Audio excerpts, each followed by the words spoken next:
Welcome. Thanks for attending our webinar today. We're talking about how to take back your time and let go of time stress. Probably that much more relevant in COVID times that are happening now. You'd think that more people would be more in control of their time and happier with what they're accomplishing and how they're spending their time. But it's turning out not to be the case in that way. So it'll be an interesting conversation today. We're proud to welcome guests Nadine and Derek Nicholson of Ascend Leadership Co. They've been friends and clients of ours for quite a long time. And what's most impressive to me about their story is that they moved from successful careers to being successful business owners using these concepts and using this structure. Okay. Thanks, Kelly. Yeah. So Nadine, your story is interesting. Where you started because you really wanted to move and focus on family and your young son. You wanted to work from home and still continue that successful impact. I think what you've said yourself and Derek do. Derek, you also moved from a successful career a little after Nadine, but you guys currently help accomplished entrepreneurs take back their time, energy, and joy while climbing to unprecedented success. So it's very similar in terms of what we're accomplishing with the Tower Group. We're trying to help people focus on what matters most to them, including with your financial plan, living the best lifestyle possible today while still saving for the future. So it's really a like-minded mindset. And one of the common themes is how you spend your time. So why did the two of you care so much about time? Absolutely. Well, let's jump into that. Yeah. So, how about, do you want to jump in first? Sure. So I joined the business just in the last few years after a almost 30-year career out in private sector doing some consulting, leading large teams, a lot of years in healthcare as well, and realizing that time does go by quickly. And one of the things that happened to me is that my mother got very sick with cancer. She thought she sprained her knee, and it turned out that it was cancer, and she passed away within 3 weeks of finding that out. And 7 months after that, my dad passed away as well from a stroke, and he as well had stage 4 cancer too. So it really had an impact on me in seeing how quickly time can slip away and how much loss can change your life. And with a young boy at home at the time who was about 7 years old, realizing that I really am missing out on a bunch of time with him. And I specifically took a sabbatical. I left consulting and corporate to spend time with Keen, my son, and really enjoy being a dad with him. And after a couple of years of that, Nadine and I came to a realization that, we both were trained as coaches. We're both coaches. We both have a ton of corporate experience. And how about we just do this whole thing together and bring the best that I've got with the best that she's got into one place so we can help other people with some of the things going on in their lives too. So, Yeah. So I'll build on that. So yeah, Kelly, you and I have been through a lot together. We have, and you've made such a difference. Tower Group has made such a difference for us, and personally, professionally. I remember the days when I was still working corporate, and we had already started working with you, and I loved what I did. I led communications for the city of Calgary, and I loved what I did. It was an incredible job. I was like on the top of my career. And I had just had a child about a year before that, and got back into work again after taking a mat leave. And at the time I had 100 employees, and I was working long hours, and I just thought, what am I doing? Like I've got this miracle child. Like he wasn't easy to have. It took some time. And then what happened after that was my dad, similar story as Derek, my own father got sick and with stage 4 cancer and passed away within 3 weeks. And it was a complete wake-up call. So many wake up calls. I remember looking at my dad when he was passing, and I remember thinking, and this is why I care so much about time. I remember looking at him and I thought to myself, Nadine, like, you got new life here. Like, your dad is, he's passing and it was very sad.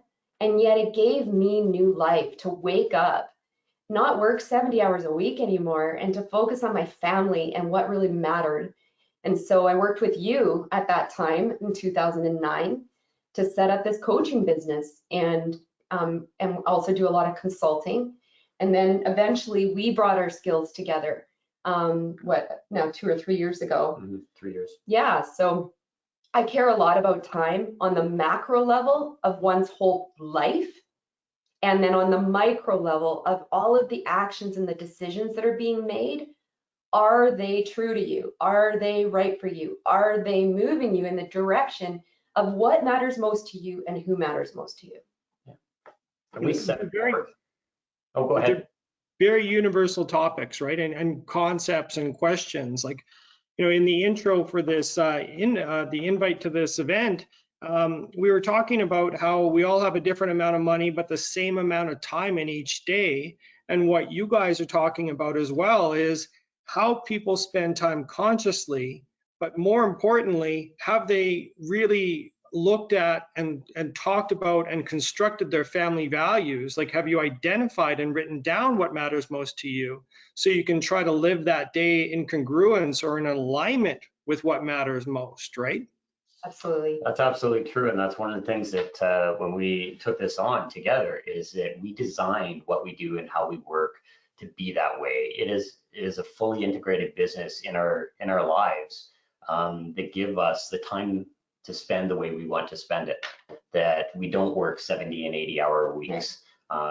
We work a realistic week that we can be done working by the time our son gets out of school to spend time with him. This here picture is really interesting because this was us at work. We were running a retreat for clients, and Keen comes to our retreats and he has a job at our retreats, and we integrate our business with our lives so that we can live in integrity with what we work with our clients on. We're teaching them how to be an entrepreneur and how to be a leader and how to be around people and adults in different, conversations. And he makes a huge difference when we lead retreats out in the mountains. So it's pretty cool.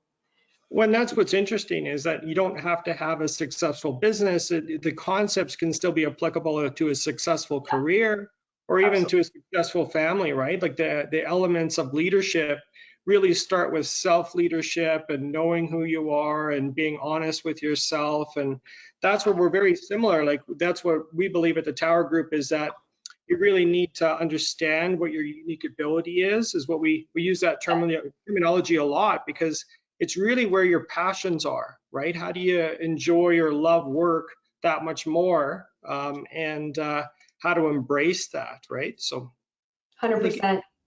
Yeah, on the next slide, this is what we're talking about with the middle zone. So this might be, where I would say the majority of people spend their time maybe not in alignment with what matters most to them. They're pulled away.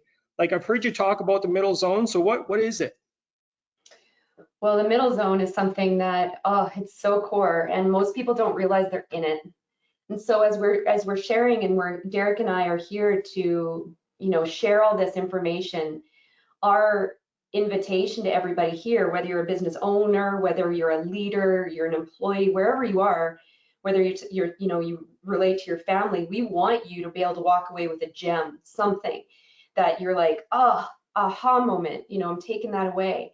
And this might be one of them.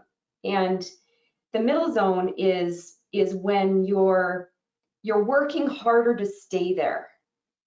And you don't realize that that's what's happening, though. You're working harder thinking you're going to be climbing out. Yeah. And usually what the signs are is when you're exhausted, when you're feeling any kind of resentment, any kind of burnout. The middle zone is when eventually you're on the road to burnout. And you're working harder to stay there. You're doing more, you're pushing more, you're trying harder.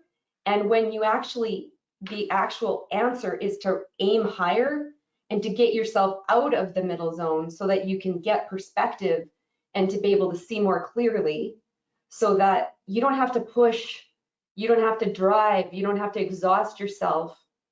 By being able to get out of the middle zone, you are able to be a lot more successful in what you thought you were doing before. And then you actually get to experience more grace, more ease, more success because of not being in the middle zone. Yeah. The key is doing the same things you've always done will not get you out, but it'll keep you there. And if you want a visual for it, because I'm a very visual person, if you can imagine sort of, when you're hiking through the trees, if you're not on trail, you can't really see where you're going. There's just more trees and more trees, and you hope that you're going in the direction that you want.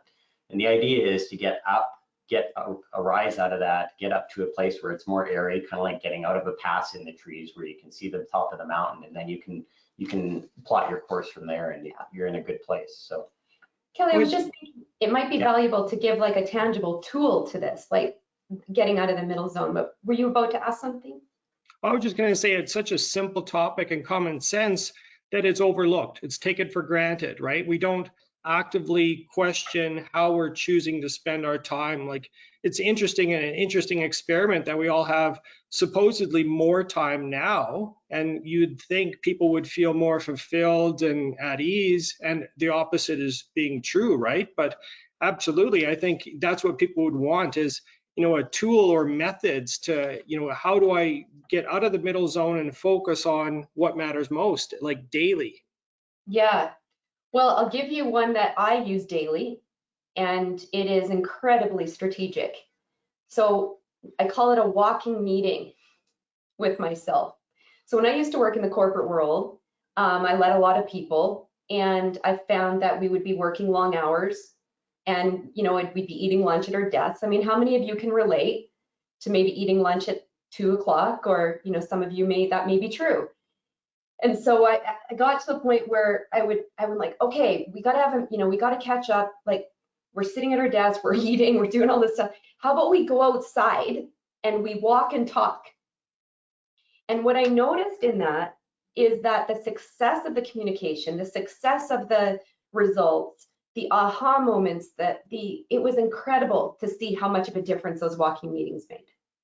And so now let's bring it back. So some of you are working in the corporate world or an employee, you could be able to get out and have a meeting with people you work with, walk and talk and work things out. When you're in movement. At 6 feet apart, of course. 6 feet, yeah, 6 feet apart, of course, at these times.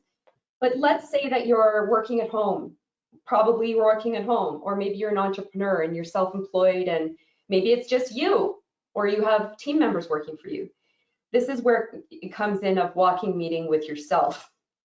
So if you're ever feeling like you're working on a task or a project and it's hard, you're just not making the progress that you want, or you're getting frustrated or something's not happening and it feels like you're pushing, you're starting to get tired, you're getting, you're really driving it, you're trying to push it, but it feels hard. That's a sign that you're trying too hard. You're pushing too hard. For you to get outside and say, go for 20 minutes, let the project work you instead of you working the project. And what you'll notice, you take 20 minutes and you walk and you're in movement, you will move the project. You will get clarity. You will have aha moments and insights. And I recommend that you have a piece of paper on your desk. And as soon as you get back from that 20-minute, I like to do 30-minute, you sit down and you write down all the aha moments, all the insights that you got, all the clarity that you got.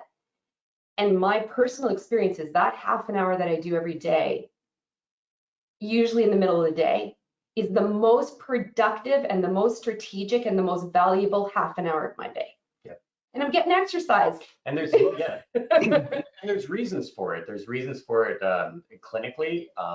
You're engaging different parts of your brain when you're involved in movement. And if you're able to work that way and have maybe an idea or concept in mind, you might come up with different ideas. There's an actual perspective shift of having this perspective of paper down on your desk, and not changing that perspective doesn't necessarily get you to a different place, whereas getting outside and doing something different.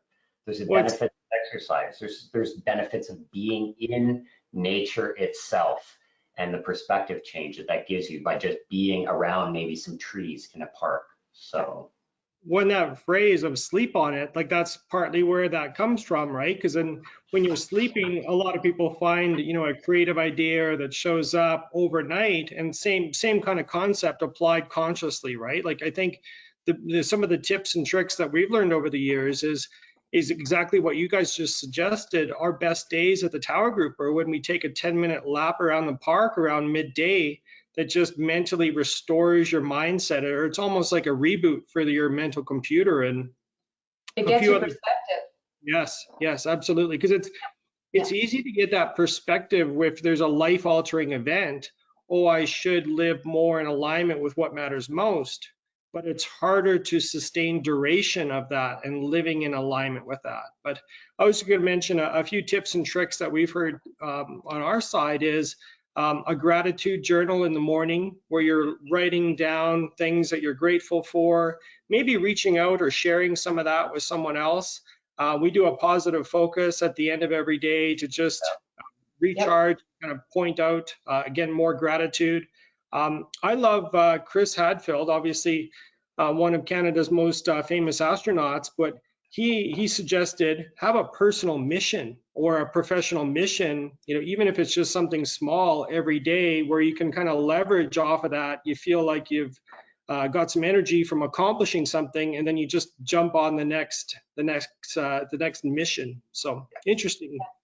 Well, the key point too to reinforce and underline, Kelly, is that when you're in the middle zone, you usually don't realize you're in it. And a lot of times, most people think that it just is what it is, and that's all there is. that's just what life is. And you gotta get a different perspective to be able to see a different perspective. And by continuing to do things the way that you've always done it, you will get the same results you always have gotten. And that's how you get out of the middle zone, is by moving and getting a different perspective to be able to see. It is a shift. Yeah. You need to create the shift. Would For you example, say this photo right here is a photo of us taking a group of people up a mountain. And there were life-altering shifts that happened for many of these people that we took on this retreat on that mountain. And it made a difference for them. So these things are real. So would you say that part of it is surrounding yourself with people that will challenge you on some of this and challenge you on your opening your mindset or doing things a different way? I would say surrounding yourself with people that will help you lift out your wisdom, your intuition, your wisdom out of you, not tell you, oh, you got to follow this 10-step formula and do it my way or else you're going to fail. Yeah. Because that's just someone else's way, and that's just fear. That's instilling fear. Surround yourself with people who want you to be you and want you to have your best life that is yours and specific to you. That's what I would suggest. Yeah, and without a conscious approach, like I'm guilty of having a million things on my to-do list, impossible to accomplish in one day, and then you just carry this guilt with you is that you didn't accomplish it all or you didn't accomplish it enough, right? So having a top 3 list or making internal meetings with yourself, like there's all sorts of ways that you can try to get outside of the middle zone, but I like how you've discussed that terminology. Mm-hmm. And when time guilt, you mentioned time guilt or time stress, we're going to be diving into that pretty deep here. And our whole mission is to eradicate time guilt. Yeah. Great.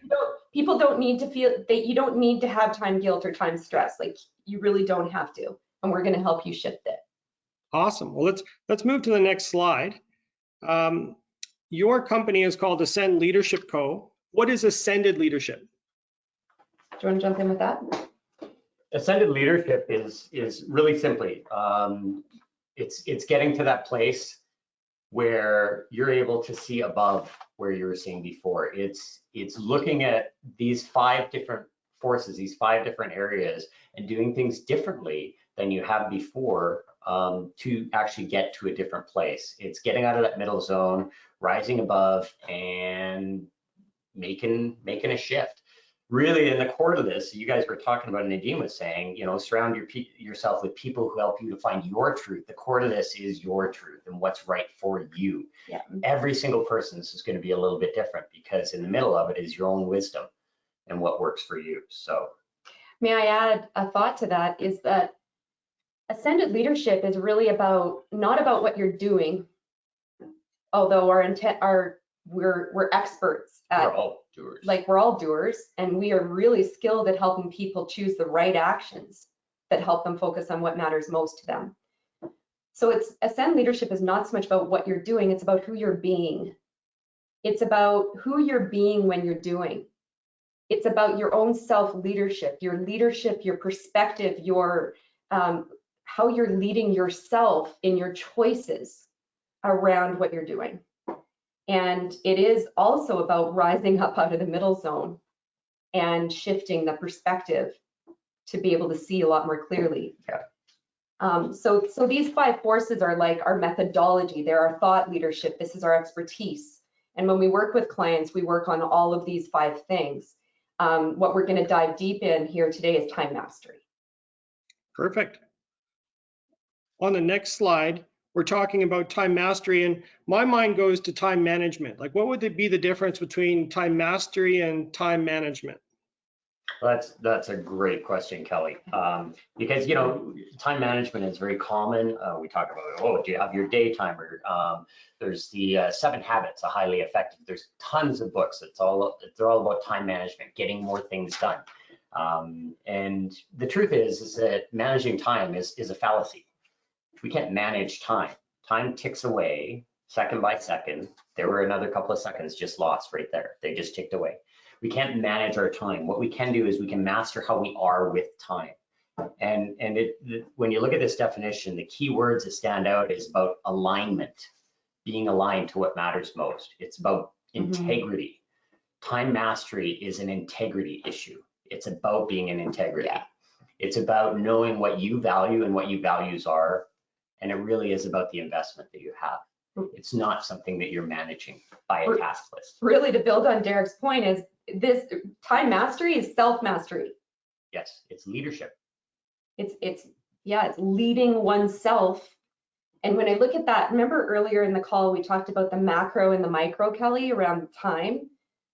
So time mastery is about being clear on the macro level of what matters most, who matters most, what are your values, what truly matters to you, which is very much aligned with what you do with your clients, Kelly, right?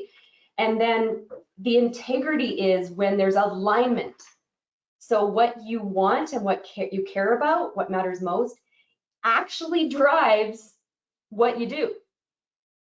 The actions that happen, the choices you make, the decisions you make, when there's that direct correlation, that driving force, that's when there's integrity and alignment in oneself. When there's integrity between what I say I want and what I do, integrity, that's when we minimize or eradicate the time stress and the time guilt. Yeah. So that takes us right into actually the very first concept of time mastery. So we can go to the next slide. Yeah, and I like what you said there about you can't manage time. Like, the analogy for me that pops up too is that either you're riding that horse or you're underneath the horse, and you want to be, intentionally or consciously choosing how you spend that time, I suppose. When you're riding the horse, let's say when you're under the horse, it's a self-leadership issue. It's you have an opportunity to jump on the horse and lead your own self in your own choices and your own decisions. Totally. And that's something people could be experiencing right now, with COVID, right? So, where you're feeling like you're not in control of your time, but all of a sudden you're homeschooling. You. So the teacher is expecting certain things to be the kids to have done. So then I'm the teacher at home, so I'm having to make sure my son is working on those things. So I'm not in control of that. And something else is happening over here that I have to do for the government because they've asked me to do that. That a letter came in saying I have to do this. I'm not in control. So there's lots of things that happen to us that make it feel like we're not in control over what has to be done and when it has to be done. And this is about taking that back, because that's when you feel you're out of control, when you feel guilty about things, that is a sure sign that you're out of integrity. And time mastery is an integrity issue. And Well, again, oh, sorry, go ahead. I was just going to say, you almost need to give yourself permission to focus on, what you choose. And the other thing is, like, there's a whole science around like making promises or making commitments. That would be a concrete example of some of this too, right? That we could dive into. Absolutely. Oh my gosh, you nailed it around permission. That's like when I think about what I do as a coach and support people, to grow their leadership in their business and their careers. It is all about helping them get clarity on what they want, what matters to them, and to actually help them believe that they're worthy of it, that they get to have that, and that they believe in themselves and in what they want, and that they give themselves permission that they actually get to have it and follow through.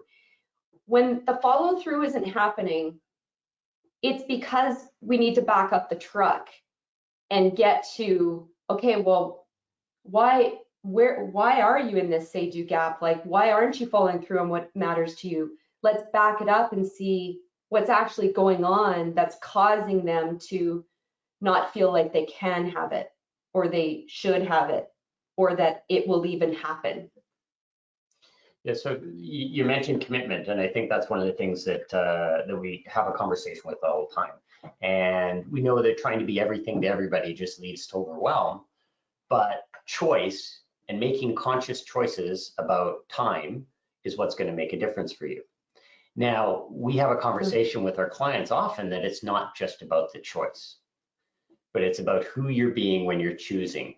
And we say something that some people, when they first hear it, kind of go, what the heck does that mean? And we say, you have to choose your choice. So you're not just picking it, but you're owning that choice. You're committing to that choice because it's in alignment with who you are, what's important to you, what matters most, your own values, as well as where you want to go. So that's the difference. And we talk to people about actually choosing your choices. Don't just make a choice, but really know you're choosing it.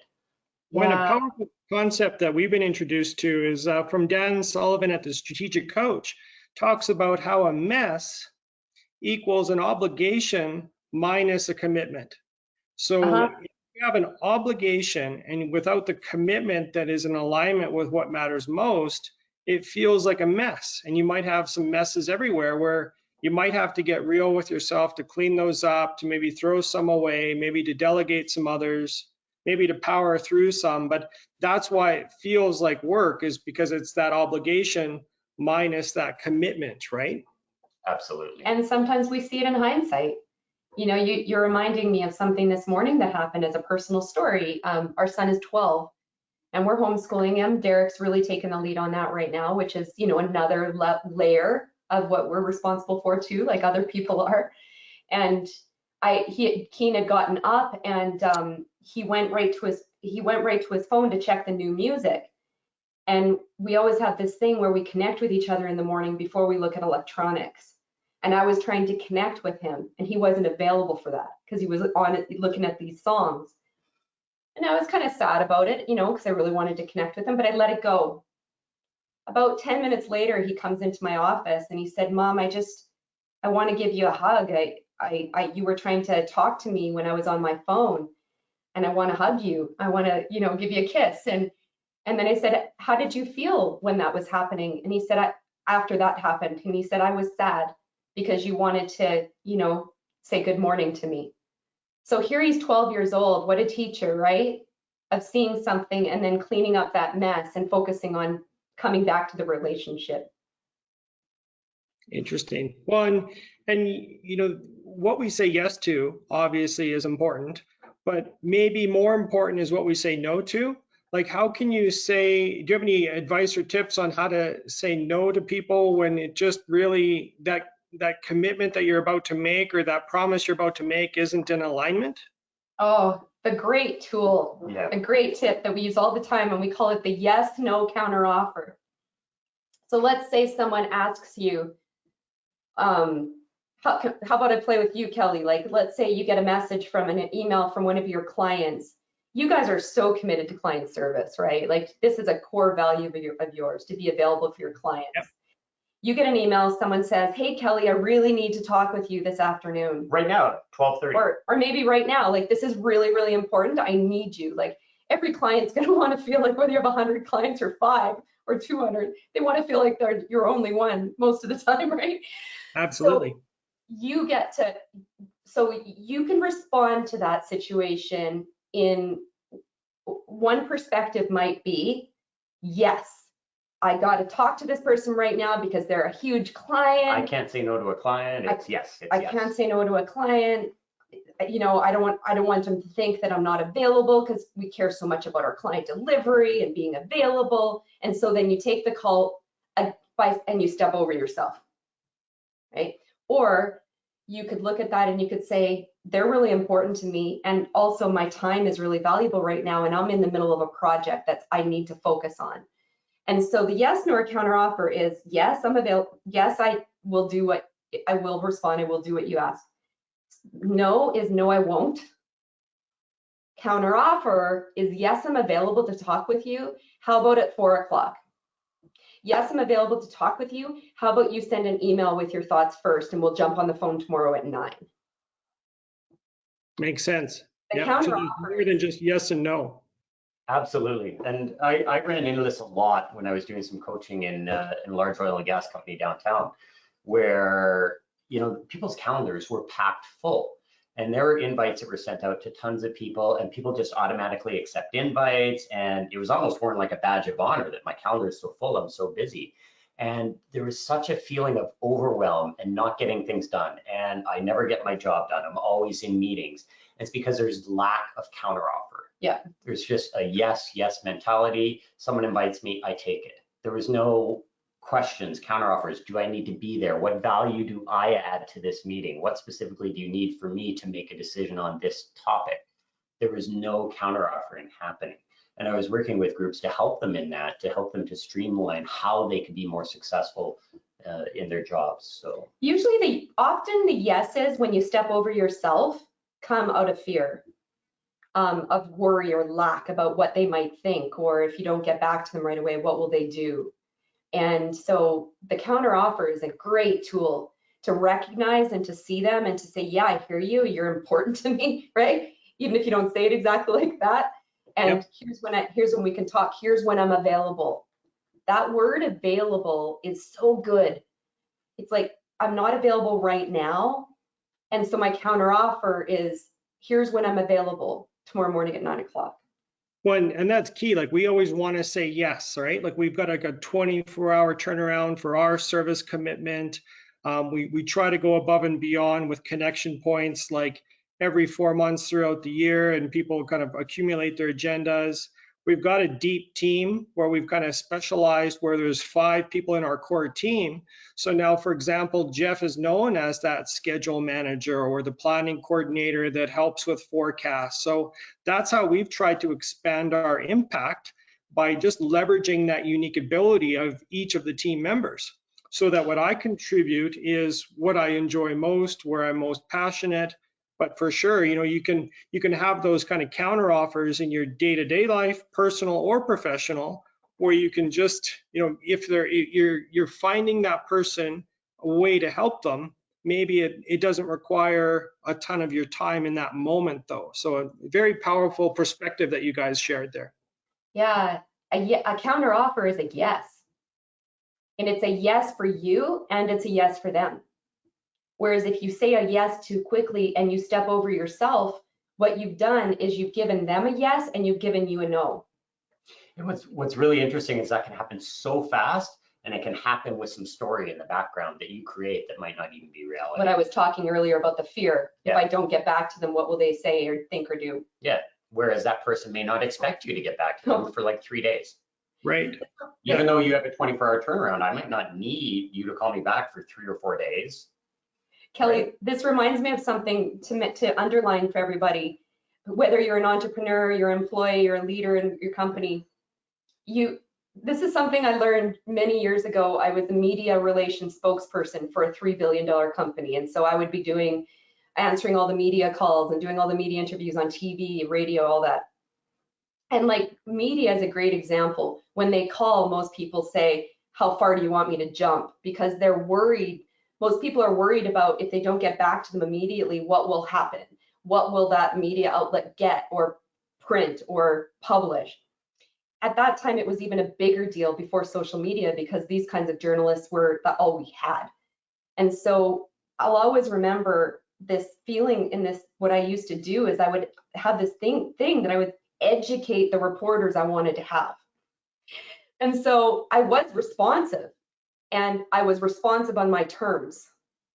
And they respected me because of it, because I didn't put myself last in order to help them.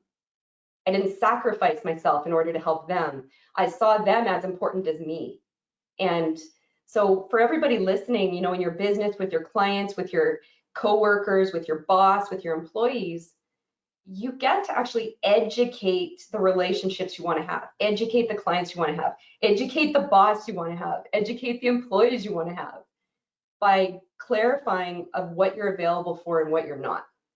Yeah, it's almost like training, right? Like, you could substitute that word. You train people how they treat you, or rules of engagement. It's like, just being able to be clear with your terms, like you said, has a huge impact in communication back and forth.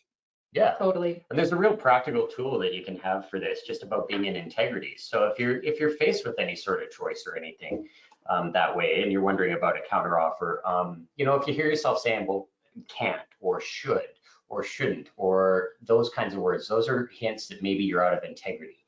And to actually look at that decision in a really concrete way that allows you to get to the values of you. And one of the things I suggest to people is to look at that decision and really outline what you're saying yes to in that decision that you're going to make. Yeah. And after you're done that, then dig into what are you saying no to for that same decision, so that you can make a real conscious choice about which of those things. If you've got something really important that's a strong value of yours that you're saying no to, you can be sure that's a reason that you've got those can'ts, shoulds, or shouldn'ts, or things like that coming up that you're feeling out of alignment. And then you can deal with it. That makes a lot of sense. And what that strikes in my brain is decide, is when you break down that word and what the meaning of that word is to literally, what it means is to kill off other options. And so that is something that you need to do intentionally, is you need to choose one path, and that is chosen for you, whether you're not making a choice, which is a choice in itself, and the conscious subconscious aspect of it. But if you ride the horse and make those conscious choices, and you train people for what the rules of engagement look like, I think it yields to a more fulfilled day or a more fulfilled life, really. So absolutely. Yeah, awesome. Well, let's move on to the next slide, and I'll challenge you with a question: is how does someone know when they're not focused on what matters most? A clear, how about I jump in? Yeah, go for it. A clear sign is when the words can'ts, shoulds, I'll get to, have to do this. So whenever you're having, and sometimes just not conscious to it, or it's just not intentional, but it's like, I can't do that, or I should do that, or I'll get to that at some point, someday. It's the some days. Some days, or just in general, procrastination. If you're procrastinating on something, there's stress. Yeah. There's a reason behind it. And it's about that, what matters most. So the clear sign of not being focused or following through on what matters most is what we call the say-do gap. And we touched on it a little bit earlier. Then when there's a gap between what you say and what you actually follow through and do, then that creates stress. That creates anxiety. And you may not be realizing it consciously, but it eats away at you over time. And so the signs are, I could give us a real simple example, Kelly, on this. So, maybe it's maybe for many of you, health is really important. Health, because you want to be around for your kids, you want to be around for your clients, you want to be the healthiest version of you. So let's say maybe you've lost even a parent, and you've seen, like us, we had big wake up calls. We saw people we loved die very suddenly. And so for us, health is like hugely important. So let's say I'm in a say-do gap where I'm saying health is important, which it is. And let's say I go till it's 3 o'clock and I haven't like eaten my lunch, or I haven't had a glass of water, I haven't like gotten off out of my chair because I'm working so hard. I'm in a say-do gap. I'm saying that something is important, but I'm not, my actions don't show it. My actions are actually showing otherwise. Which might promote some guilt or, stress and anxiety like you just suggested. And I'm gonna just pause for a quick second, just remind everybody that's attending, as we move forward in the next 10 minutes in the last couple of slides, feel free to register any questions or comments or topics there, and Jeff will bring them forward and as we move through the last part of the conversation. But so that's interesting. If you're feeling that time pressure and guilt, you know that you're not in alignment. What are some methods then to counteract that? How do you spend your time more intentionally? That's a great question. Well, I think it says right on the front of this slide. Yeah, it's right at the front. So, we talked on the last slide, we talked about making choices and choosing choices. How do you really choose your choice if you don't know what your compass is? You need to build that compass. You need to know what your value is. Do you value your time, Kelly? Do you make the choices about your time, or do you allow others to make choices about your time? What's the value you place on your time? I'll give an example of a practical way to do this, especially for the entrepreneurs in the room. I think that this would be especially relevant. Mm-hmm. You could just take your client appointments whenever whenever the person wants to talk with you. On demand. For example, we work with a lot of different kinds of clients. We work with like photographers, marketing director, brand strategists, farmers, yoga therapists, consultants, engineers. And we were working with a photographer who would just take whatever, if someone wanted to do a booking with her, she'd say, okay, when do you want to do it? And so what we did is we taught her how to educate her clients to say, you want to do a booking or you want to do a shoot? Awesome. Here's when I'm available. I'm available on Tuesday and Thursday at 9 and 12. Would you like Tuesday or Thursday? And people would choose. And then what if the person says, actually, I want it today. I want it that fast. Like, that's how quickly I want it. Let's say that this photographer had some other plans. Well, now she's in choice. She gets to decide, okay, how important is this for me to do today? Do I want to do this today? Is it very important? Yes, I'm going to do it today. Or no, I'm going to offer more options that work for me that I'm available for. So it comes back to, what are you available for? And you guys, Kelly, you guys do this really well. You guys really are. Yeah. And I think one of the keys is to be able to actually hit that pause button. Is really important, to actually pause, take the time to actually make that decision. So having a pause button is a big tool for any of these things around your time and having time mastery, because there is this period of time between getting a request maybe and making a decision about that request that you need to consciously process this to make sure it's in alignment with what matters most. It comes down to choices, making choices. Well, and not stepping over yourself. Absolutely. And we see it as a continual journey. Like, I think we've surrounded ourselves with a team that will provide instant feedback, direct, honest advice. It's the same thing that we do after every single client meeting, is we want to debrief, what could we improve? We try to make sure that all of our clients know that they can give us direct feedback. We use interesting tools like a 90-day check-in, where we'll elevate our altitude, is what we call it.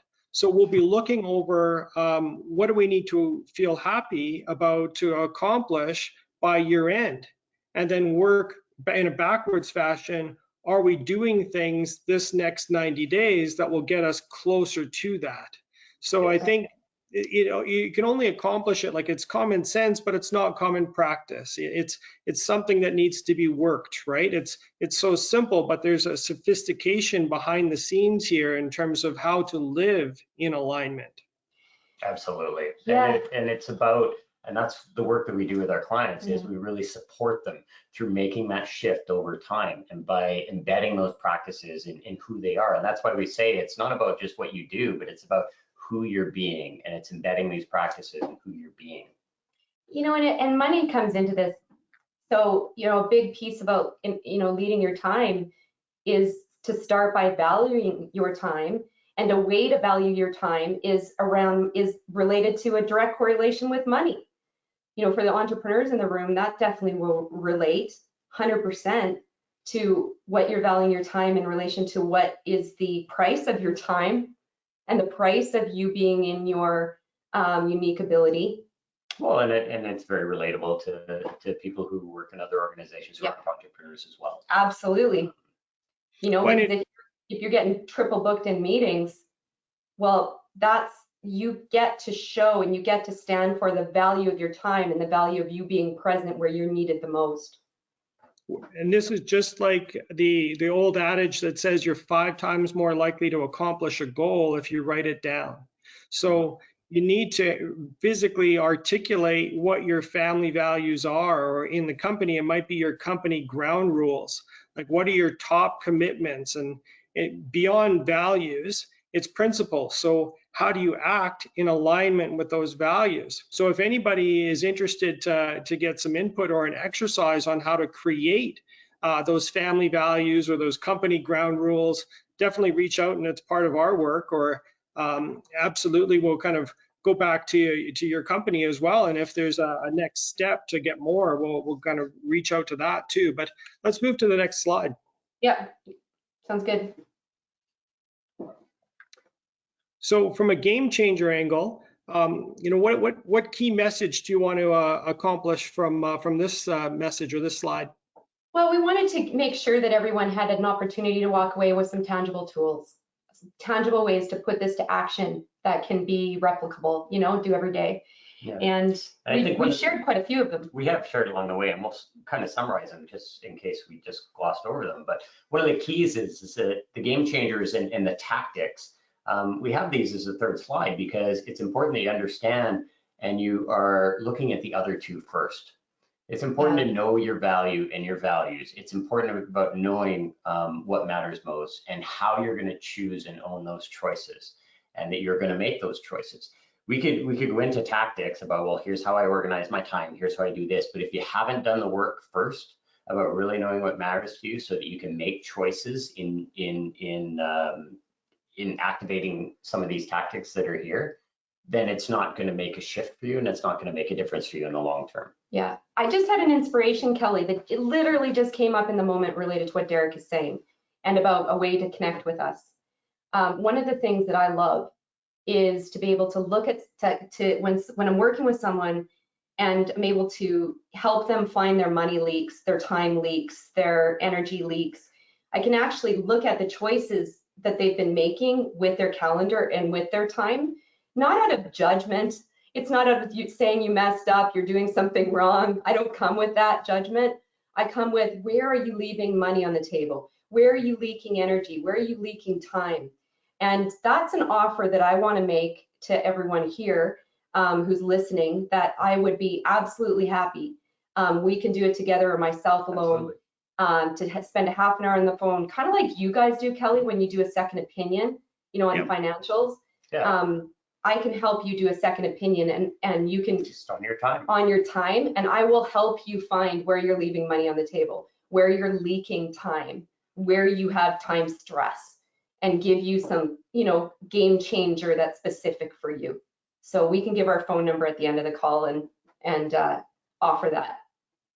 Perfect. You know, it's not a way I've thought about it before in terms of leakage, right? But it makes sense when you articulate it that way. Is you kind of need an outside or objective perspective to kind of evaluate how you're approaching things. Totally. Absolutely. So one other Well, I mean, we could, like Derek said, we could give you 10 things right now that are tools. But one that I really like that Kelly, you mentioned, you related to earlier when you have your meetings after to discuss like what could have went well, better, that kind of thing. Yep. I call it an LBNT. LB, capital L, capital B, /NT. And it's like best next time. So after any day, it could be at the end of the day, what did I like best? What's next time? What would I do differently next time? At the end of a meeting, what did we like best? What would we do next time? It's a quick tool to use in any conversation with a partner. What did I like best? What would I do differently next time? And it'll help you give that perspective around knowing what matters to you most, because if next time you would do things completely different, tomorrow you want to do things completely different than today because of how today went, then make the choices tomorrow to do things differently too, right? So that helps you to identify what does matter most to you. Yeah. When you can apply that to like a staff meeting, right? What did you like best? What do we need to do next time? Or, a good friend of ours has Sacred Sundays, which to them means everybody's welcome for a family dinner from like 3 to 7 p.m. Phones are left at the door. The friends and family of the friends and family can join, and it could be applied to that. Is what did you like best? What do we need to do next time? Kind of thing, right? So that's interesting. I think we'll use that in our client meetings. We use slightly different terminology, but we can adopt that. Is what did you like best about our meeting, and what can we do next time? Like, what did you find of the most value? It's a useful tool. Absolutely. Yeah, that's a great tool.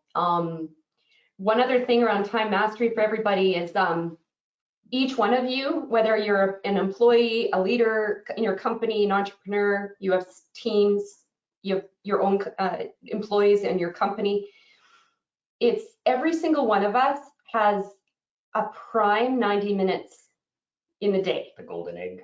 We call it the golden egg time. And every person is going to be a bit different as to when that golden egg time is.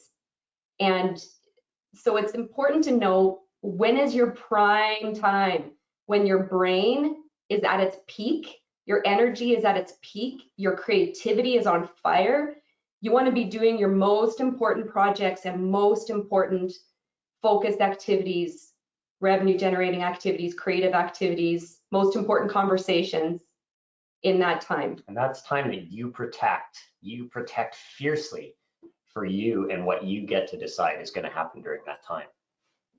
So for me, one of the key golden egg activities that I would do in my 90 minutes, it's from 9:30 to 11 in the morning. That's when I have it. Derek may have, a different time. You may have a different time. Yeah. I don't actually book clients in that golden egg time, interestingly enough. And the reason is because I want it as thinking time, focused, creative, high quality thinking time that I'm alone.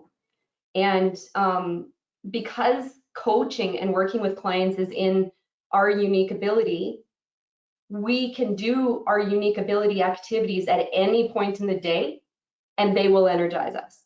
And we will be energized in them because they're our zone of genius. They're our unique ability.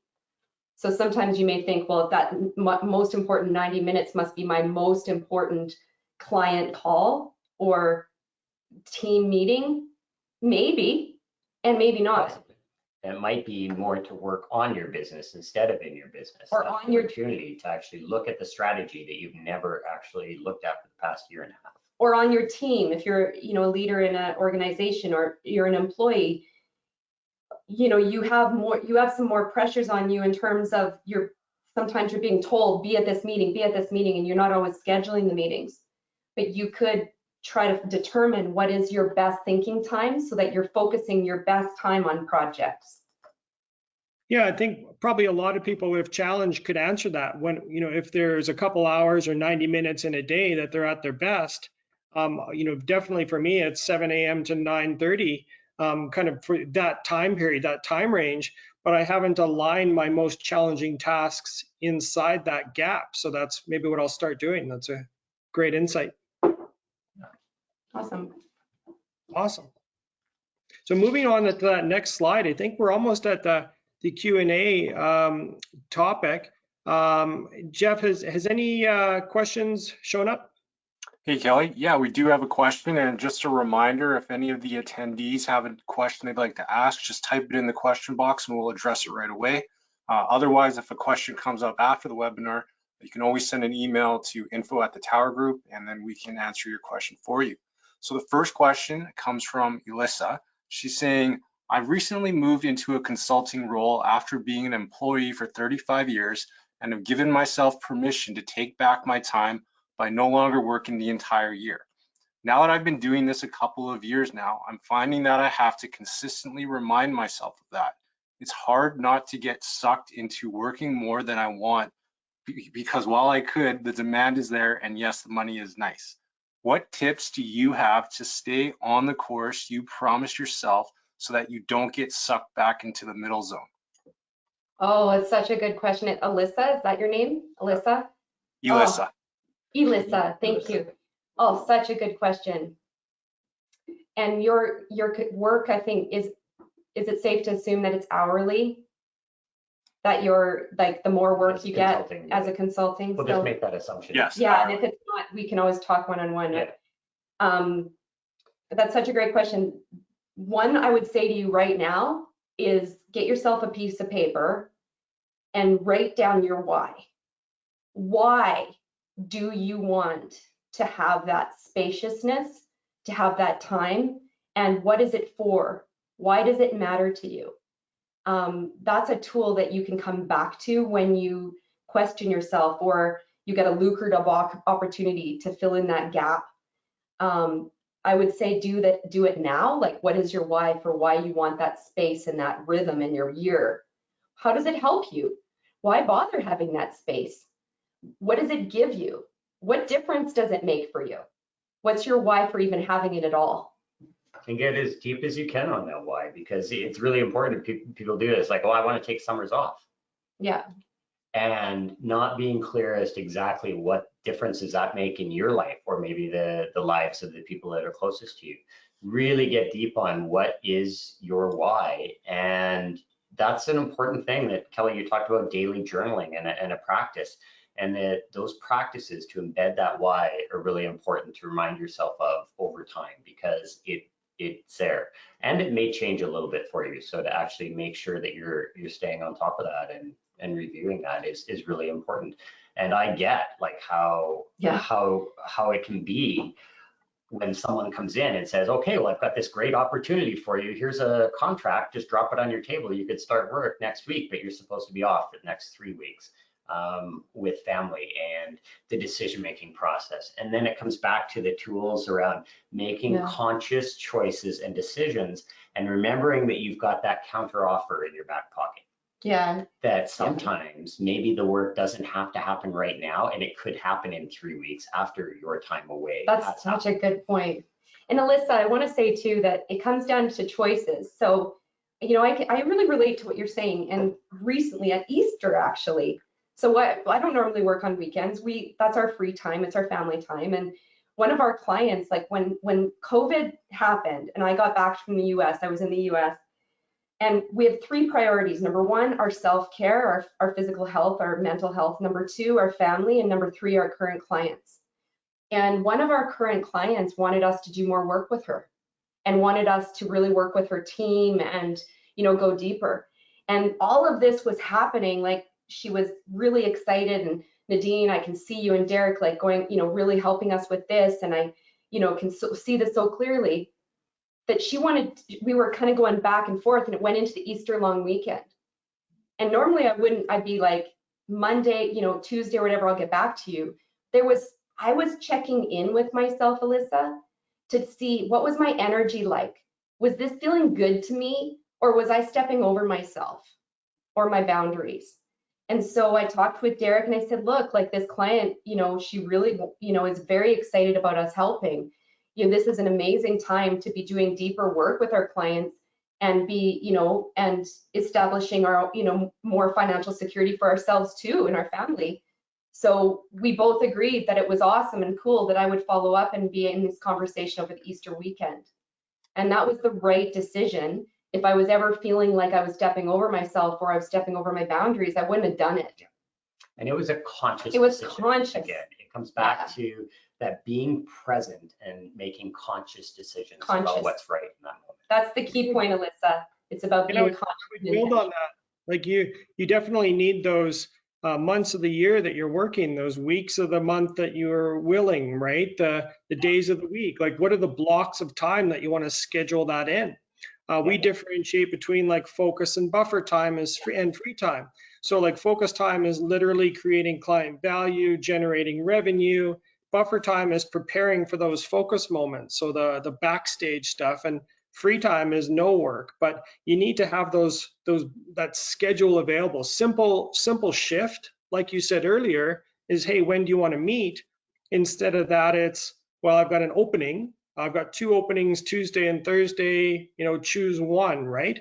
And then the other thing too that I would build on is what you mentioned is having like an opportunity filter. So literally, does it check the boxes? So if you have 7 criteria for having a really, impactful client relationship, does it inspire you? Does it challenge you to grow? Does it give you the revenue that you need, right? Does it leverage your unique ability? Whatever those 3 to 7 criteria are, you're literally score that opportunity in that filter to decide if you want to move forward. That might be another way as well.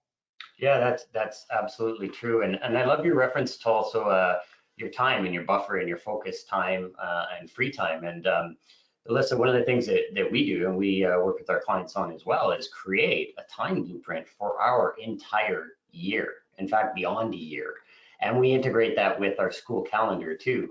We don't know if you have kids or not. If you have kids, and we integrate that with the Calgary Board of Education school calendar. And we plan out the whole year so that we know exactly when our time off that we don't do that work is, and we stick to that. And for you, Alyssa, or anyone else who's, resonating or really like peaking and getting interest in this idea, is what it's like creating a tapestry. We take one thread is your year, another thread is your month, another thread is your week, another thread is your morning, another thread is your evening. And we take those 5 threads and we weave them together so that you have a rhythm. And all of your year, your month, your week, your morning, your evening, they all fit together and work together and create harmony. Yeah, so great question. Well, you got us really going, Alyssa. Our next question comes from Brenda. She's saying, does the Tower Group use Print and Colby, and does that help you learn what is the iceberg under the surface of the water and how you operate through work? And do you see this as being very valuable, and how can we reach out to get coached on these topics? So that's a great question. And I think what that comes from is the belief that you need to access your unique ability. And that means, what do you do best? What do you love to do? Where can you create the most value for people around you? So the opposite of that is, where do you get frustration or what stresses you out? So said a different way, if you can get rid of those stressful, frustrating tasks, obligations, messes, how would you not want to embrace that? So this is a bit of a theory, is just being direct with yourself and knowing who you are and leveraging those strengths. Part of that came from having what we call the next opportunity plan. So if someone was laid off or made a conscious shift to move and change a career, we can help coach you to understand what your unique ability is. So there's tools such as Colby or Print or StrengthsFinder that we can run you through to better understand who you are as an individual, who you are as an entrepreneur or a successful person in your career, and how to leverage that to greater success. Sometimes that's meant then, once we start off on that and you need more deeper counseling and support, there would be agencies such as Ascend Leadership Co. to kind of really drive that forward. But I don't know, Derek or Nadine, do you have any other input on what those tools are like? Yeah, and we use a lot of those same tools. So Speak That Language, around strategic coach and some of those tools. I guess I would add too that we're available, because we speak such the same language. So when you're working with Kelly and you're working on your financial future and your freedom, for anyone who's, you know, a consultant or an entrepreneur, business owner, leader, you know, we can help you with how to turn that, how to help you with your mindset and how that relates to your time and your pricing and your sales and your team and all those things. So it really would complement, absolutely complements. I would say the best way to get in touch with us is probably to text me and we'll set up a coffee date. Virtual, of coffee course. dates, yes. Yeah. Yeah, and I just one more thing to add on that too. With those tools, as Nadine said, we use them as well with our clients. Yeah. It plugs in right with what we're talking about here around time mastery, and that becomes in knowing yourself really, really well helps you to make those conscious decisions around everything. So all of those tools are really valuable in everything that we've been talking about today. So when it all comes down to communication, like that's universal, the communication and the conversation you use within yourself. But some of these tools that we use, and you know, by all means, it just comes from a request of accessing them through the Tower Group in terms of like a Print or a Colby. That comes from communication between household members or between team members, you know, in your own company. So there's a lot of benefits that can come from just knowing and better understanding your strengths. absolutely. 100%. Yeah, self-awareness in order, like the core of any change, you know, anybody who's listened to this, anybody who's listening to the replay, it's likely that you want some kind of change, some kind of growth, whether it's in your family, your relationships, your health, your business, your money, your time. And so the core of any change under the core of change management is awareness. Awareness is the first step of change, of successful change. So Kelly, the tools that you're talking about really make a big difference in increasing awareness. Definitely. And you might not be able to do it on your own, right? You need someone to ask the right questions and kind of guide you through that to challenge yourself, right? Because you need that, you need to be able to be uncomfortable to grow, right? That's what, you know, growth comes from, is being uncomfortable and challenging yourself. Absolutely. And I think that that's one of the reasons why I appreciate you so much, Kelly, because, you know, you've been our financial advisor for a long time and you've never told us and said to us, hey, you have to do it our way, or you got, like, you have a model and you have a best practices, but you don't say, hey, Nadine and Derek, you got to set up your agency like ours in order to be successful as a partnership. You're saying to us, hey guys, you have your own life, you have your child, you have your own goals and your own dreams and your own desires and your own ways of what you want for yourself, of what matters most. Yeah. I'm here to help you like get even more clear about that and make that possible with your financial planning and your financial decisions and your financial future. Well, And if there's one thing we're known for is direct feedback, right? It's just, you know, and it comes from you know, a really good place. We've got big hearts, and that's where that feedback comes from, or that challenging question comes from. It's for your best interest. Yeah, Absolutely. yeah. Similar, as I said earlier, you know, if you want to take me up on the offer, anybody, of, you know, getting me in there and helping me see your choices around time and clients and when you're taking appointments and all the things, it's never out of like you're doing something wrong. It's about being honest and giving you the truth to help you see where you're in the middle zone so that you don't have to be there anymore. Nadine is definitely the time ninja in our house and our business. So so I'd take her up on it if I was you. Yeah, just reach to you directly, or, you know, I love your website, and you've got like a let's talk button that'll guide you there too, but you're saying just reach to you directly via cell or text, or?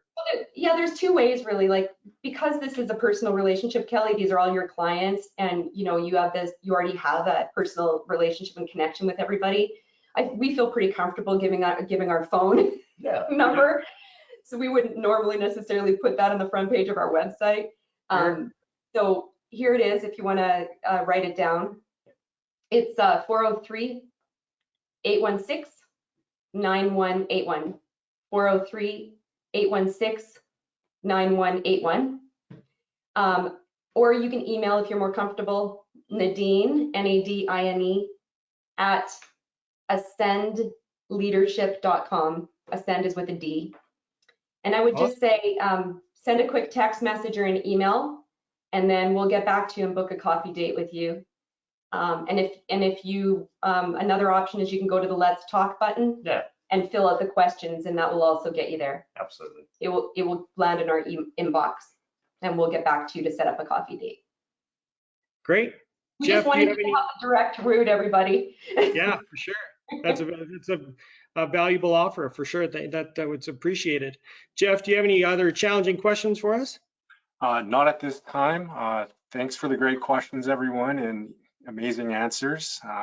If you have any questions, once again, just a reminder, you can send us a question at info@thetowergroup.ca, and we'll get back to you right away.